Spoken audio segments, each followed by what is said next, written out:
नासिक नौशरो फिरोज में क़त्ल थियल education trade union federation chairman Iqbal Larak जा जवाबदार गिरफ्तार न थियण खिलाफ 7 ॾींहं एहतजाज करे धरणो हयो वियो आहे। नवारी सागवाड़नि धरती टीवी जे रिपोर्टर ज़फ़र तगर सां पंहिंजा वीचार हिन रीति वंडिया। हिन जो तव्हांखे ॾेखारियो।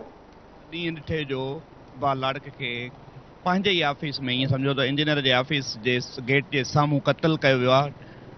5000 पुलिस वारा महीने ते पगार खणनि था।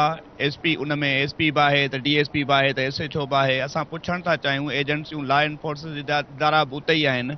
उन जे बावजूदि इकबाल लाड़क जा कातुल ॾींहुं ॾिठे जो क़त्ल करे ऐं शहर मां हलिया विया ऐं पुलिस जेका 15 जी गेट ते 15 जी आहे ड्यूटी उन खां पोइ बि सम्झ में कान कोन थी अचे त पुलिस करे छा पई।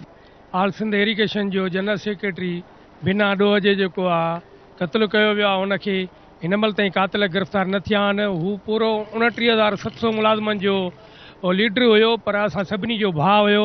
औरतनि जो शहीद, मज़दूरनि जो शहीद, 3000 मुलाज़िमनि जो शहीद इकबाल अहमद लाड़क जी शहादत खे अॼु हफ़्तो गुज़री वियो आहे, पर पुलिस हिन वक़्त ताईं का बि कार्रवाई न कई आहे। उन जी गेट ते जेको आहे 15 मददगार सेंटर आहे, पुलिस जो ज़िले हेडक्वार्टर आहे, उन में उन्हनि खे उहे न पकिड़े सघिया आहिनि। उहे सरेआम उन पूरे ते अॻुवाण खां पहिरियां फुर जी कोशिशि कई अथनि ऐं फुर जी कोशिशि करण सां गॾोगॾु हुननि गोलियूं हयूं आहिनि।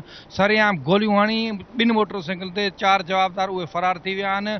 पुलिस हिन महिल ताईं ख़ामोश तमाशे बणियल आहे। या शायदि इंतज़ामिया खे ख़बर न आहे, पर इंशाअल्लाह ताला जेसीं ताईं कातिल शहीद इकबाल गिरफ़्तार न थींदा तेसि ताईं ही धरना असांजा रहंदा, चाहे असांखे नेशनल हाईवे बंदि करणो पए, चाहे असांखे इस्लामाबाद वञिणो पए।